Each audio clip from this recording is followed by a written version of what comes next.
Jalgpalli MM on täies hoos ja avaring on peetud, oleme näinud higiverd ja pisaraid. Millised on olnud esmased emotsioonid, võidud ja kaotused, seda arutan Õhtulehe sporditoimetuse juhataja Mart Reieliga. Tervist! Tere. No saame värskelt rääkida sellest samast vere ja pisarate poolest, et täna öösel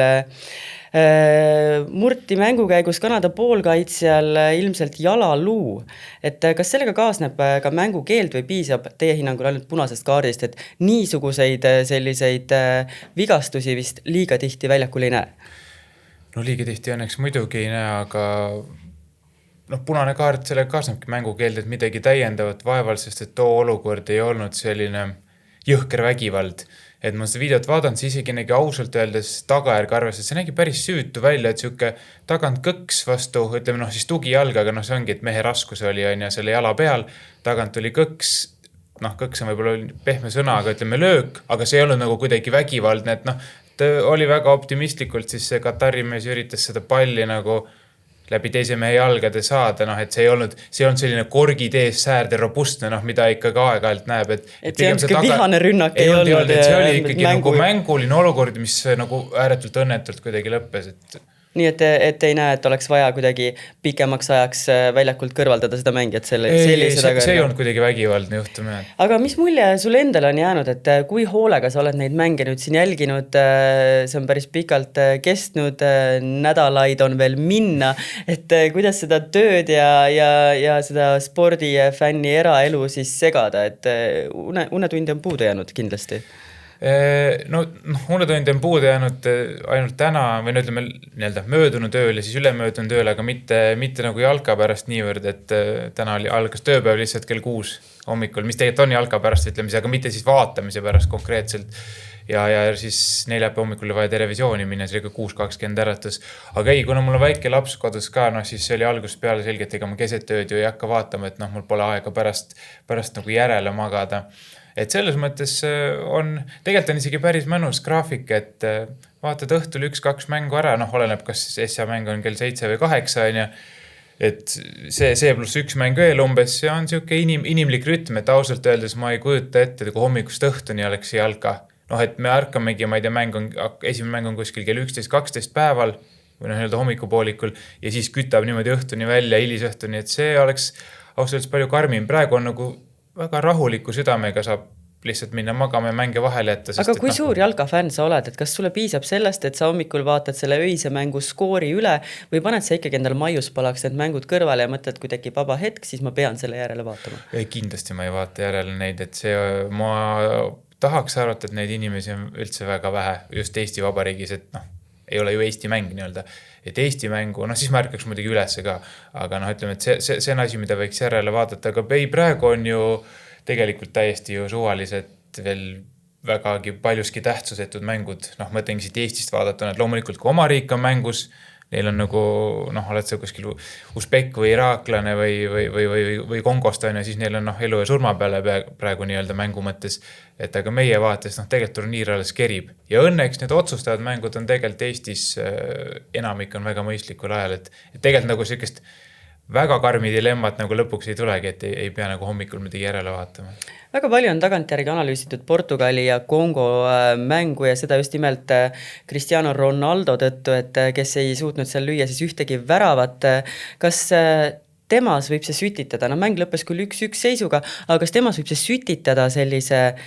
võitlusvaimu või võib see sellise legendi vaimu pigem murda, et ma saan aru, et tal oli pandud väga suured ootused, neid legende seal jalgpalli lahingus on teisigi, nagu näiteks Lionel Messi, aga Ronaldos, et kui ta ei suutnud seda väravat seal mängu ajal lüüa, oli näha, ta oli pettunud iseendas, et kas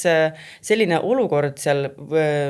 jalgpalliplatsil võib sellises sportlases pigem tekitada seda võitlusvaimu juurde või võib see tuhin üle minna? No ei ole au Ronaldot isiklikult tunda, aga selle mehe karjääri arvestades ja jälgides ma arvan, et teda on väga raske murda nii, selles mõttes tühise asjaga, et kui lihtsalt ühes mängus ei löönud väravat, et ta on, ma arvan, sellise sellise sitkuse ja võitlusvaimu sportliku viha selles mõttes ikkagi pigem selline musternäide, et muidu ju ei pingutaks ka 41. eluaastani, on, et noh, ta ikkagi hoolitseb ju oma keha eest ja hoiab ennast vormis, noh, nii ta on absoluutne professionaal, et selles mõttes nüüd ei tulnud mäng välja, noh, see teda kindlasti murata on ise kahtlemata enda nagu kõige siuke suurem kriitik ja see, kui kuskil et on selle analüüsi juba ise ära teinud. Ja, et noh, ta ise kindlasti ei ole ju rahul, et ta on pettunud endas ja et noh, see, kui kõrvalt mingid kommentaatorid nii-öelda või kriitikud kuskil internetis ütlevad, et noh, viige vanamees platsilt ära, ja noh, ma arvan, see ei jõuagi temani. Et noh, ja isegi kui jõuab, see ei morjenda teda. Aga kuskil see tõepoolest see analüüs ja see vestlusring on tekkinud, et kui vana on ikkagi liiga vana, et minna platsile, et sellest tehti just kui suur number, et MM-il osalevad nii Messi kui Ronaldo, mõlemad on pigem vanemapoolsed mängijad, et kas need vanemapoolsed mängijad, kes on samas ka legendi staatuse juba niimoodi pälvinud, tekitavad noortes kuidagi sellist, ütleme, alt üles vaatamist ja mängulusti juurde, et nad on ühel väljakul. No, nendele meestele kahtlemata, kui Messi ja Ronaldo võtta, noh, ma arvan, et iga koondise kaaslane on nagu nii, et noh, vaatab mingil määral alt üles, et loomulikult et see on au ja uhkus nendega koos platsile. Loomulikult mõlemas, eks ju, satsis veel, aga ei, loomulikult pigem ongi siin arutelu tekkinud, noh, millega on nagu, ma arvan, aus kaasa minna sportlikus mõttes, et Portugali koondise peatreeneri otsa võib-olla vaadata, noh, et kas on põhjendatud see, et on ikkagi nagu algkoosseisu mees Ronaldo antud juhul, et noh, loomulikult on temal väga palju rohkem infot, kui meil siin Tallinnas on ja et trennid ja kõik värgid, aga noh, teema on kõhus eriti selle avamängu pealt, mis oli nagu Ronaldo vaatest väga, väga kahvatu on ja tema enda standardite järgi, et äkki on ta liiga palju kuidagi vanade teenete eest seal noh, nagu põhimees, et äkki ta võiks olla siukse teise poole ja vahetusest sekkuja ja möllata, ma ei tea, 20-30 minutit on ja seal teise poole lõpus, et aga noh, eks seda targemad otsustavad. Aga kui palju on nemad sellised ka show elemendid, et publikut seal areenidel hoida? No turundusväärtus on, see on kosmiline nendel mõlemal, et eriti ma arvan Messi USAs selle nurga alt, et ta juba mängib ju tegelikult aastaid Miami satsis, eks ju. Et noh, see oli juba omal ajal turunduslüke on ja David Beckhamilt väga kaval lüke, kes on selle klubi Miami Interi omanik siis, eks ju. Või üks omanikest, ma ausalt täpselt ei teagi. Et neil turundusväärtus, noh, see on selles mõttes FIFA ja kõik need muud sponsorid võivad ainult käsi õõruda, et noh, jumal tänatud, et nad on ühe korra veel kohal, et ükskõik kui head ja halvad nad on, no Messi on muidugi fantastiliselt, pani 3 väravat kohe Alžeeriale, eks ju, aga see, et isegi kui nad on nii-öelda just kui ütleme väga halvad, või siis inimesed tahavad neid näha, et noh, mida nad siis veel suudavad, et see nende tase selles mõttes ei ole oluline, et neid tuleks vaatama nii ehk kuni viimase mänguminuti nende karjääris. No täpselt, et Messi lõi 3 väravat Alžeeria vastu, et tiitlikaitse Argentiina on enda taset näidanud, aga Messi ju tegelikult läks sinna MM-ile taastudes alles ise reielihase vigastusest, et seal platsil teda vaadates ta ei olegi see mees, kes nende noortega kaasa jookseks, et seal on pigem, kas seal on pigem siuke strateegiline mäng, või kogemus või mis temas nagu räägib kõige rohkem? No see on ju vana nii-öelda tarkus on, et ka nii-öelda vanemas mängijas, et tuleb muutuda kavalamaks. Noh, see nende mõlema mehe puhul ammu aastad juba läbi käinud, eriti Ronaldo puhul, et noh, tema mängustiil on tegelikult väga palju rohkem muutunud, et kui ta noorena oli siuke, ütleme, noor hirve ääre peal, platsi ääre peal ja ääremängijana on ja triblas ja möllas ja noh, siis mida aeg edasi ta liikus nagu sinna nii-öelda väljaku keskele, oli võib-olla siuke, ütleme, kus ma ütlen, valis neid spurte ja jookse ja avanemisi rohkem, et Messi puhul, noh, jalgpalli targemad inimesed ikkagi arutlevad, et võib-olla tema see positsioon on selline seal, noh, ütleme, ründaja all või kuskil seal keskvälja nii-öelda nagu südames, et see on selline, mis nõuab vähem võib-olla kiirust ja sellist, ütleme, et vanus ei muuda seda mängu nii palju, kui võib-olla Ronaldo pidi oma stiili ikkagi täitsa ümber kohandama siin. Et kas nad ise tunnevad võib-olla, et nende võimed ei käi enam kaasas nende 20-25 aastastega? No võt, ma ei tea, mida nad ise tunnevad, aga noh, või on see lihtsalt see tarkus, et ma olen juba nii palju platsil olnud, ma tunnetan vastase mängu nii hästi, ma tunnetan selle käekirja ära, et ma enam ei pea nii palju rabelema? No küsimus ei ole, et ei pea, pigem on ikkagi see füüsis nagu mängib seal just rolli. Noh, mõtlen vastupidavuses ei ole ju küsimust, on ju, et vastupidavussporti võib ka 50+ teha, noh, fantastiliselt, eks ju. Aga pigem Ronaldo puhul eriti, kuna tema roll on selline, et ta peaks just kui nagu kuskil tegema kiire äkilisi spurte kaitseliini taha või kuskil avanema pakkuma ennast, on ju. Et noh, Messi on rohkem see, kes palliga ise võib-olla ehitab ja tõmbab neid niite, et noh, et tema puhul see nii-öelda esimeste sammude, see sprindikiirus ei ole niivõrd määrav, et noh, Ronaldo ma kardan, või noh, tundub loogiline, et ta ikka ise tunnetab seda, et 10-15 aastat tagasi, kus ma oleks jooksnud, aga praegu noh, see on lihtsalt paratamatu füsioloogia, et veidi vanad järele ükskõik, kui hästi sa treenid. Kui palju sa ise neid mänge üldse vaadanud oled, et kas on mingi meeskond, kes on sind väga positiivselt praegusel avaringis üllatanud ja kellele sa praegu paneksid suuremaid panuseid kui enne MM-i algust ja vaatad, et nad võivad jõuda kaugele? No selles mõttes vara ütelda, pluss mul kindlasti ei ole nagu adekvaatset ülevaadet noh, kõikidest mängupiltidest, et me oleme neid öiseid mänge on ju vaadanud, nagu ma mainisin, et noh, skooride ja teemadega ma olen loomulikult kursis, aga noh, siin võitu neid asju ma olen väga veel vara jagada, et noh. Kellele sa ise pöölt hoiad? Mina hoian pöölt Hollandile täiesti põhjendamatult, et lihtsalt lapsepõlvest ei ole, siin mitte midagi ratsionaalset ei ole taga. Ma kardan ka, et ma olen kuulnud neid sellised samasuguseid lapsepõlve argumente ja ma kardan, et ma olen sama ohver, et 98. aasta MM, mida mäletan esimesena, siis ma olin 7-aastane poiss, 6 tegelikult. Et arvatavasti, et lahedad oranžid särgid. Noh, ja lihtsalt see kuidagi hiljem läks, et seal on olnud läbi nagu aastat igasuguseid ägedaid mängeid ka, et loomulikult, noh, kui ma olen praegu 34, siis ma ei vaata, et ägedad särgid, aga et see on kuidagi nagu jäänud, aga ma olen nagu avatud alati turniiride jooksul nii-öelda teistele meeskondadele ka, et kes kuidagi avanevad selliselt ägedalt, et nüüd MM-il näiteks ma väga nagu huviga jälgin Norrat. No Essa-mäng oli öösel, Iraagi vastu seda ma ei näinud, aga noh, kui nad seal juba nüpeldasid, noh siis